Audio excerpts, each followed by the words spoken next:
శ్రీ గురుభ్యో నమః. జై హింద్.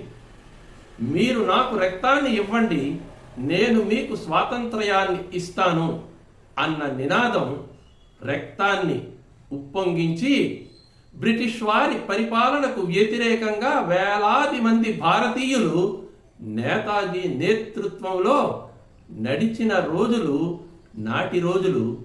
మరి నేటి రోజులో అంటే ప్రస్తుతం దేశాన్ని పట్టి పీడిస్తూ ఉన్న అవినీతి, నిరుద్యోగము,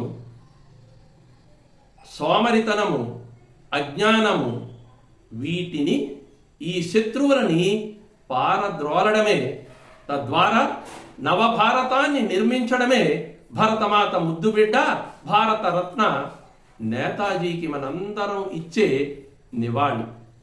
పరాయి పాలనలో బానిసగా బ్రతకడం కంటే దేశ విముక్తి కోసం పోరాడి మరణించడమే మేలు అని భావించి దేశంలోనే అత్యున్నతమైన ఐసిఎస్ పదవిని తృణప్రాయంగా విడిచిన నేతాజీ బాటలో ఆ రోజు అందరూ నడిచారు.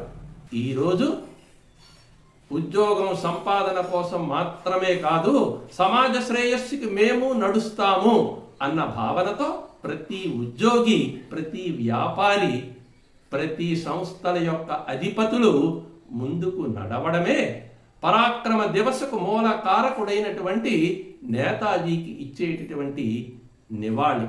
ఎన్నోసార్లు జైలుకు వెళ్ళినా, ఇంకెన్నోసార్లు అవమానింపబడినా, చివరకు భారతదేశము వీడి విదేశాలకు వెళ్ళి సైన్యాన్ని సేకరించడంలో ఎన్నో ఇబ్బందులు పడినప్పటికీ తన జీవిత లక్ష్యమైన భారతదేశ స్వాతంత్ర్యం గురించి ఏనాడు నేతాజీ కానీ ఆయన అనుచరులు కానీ మరువలేదు.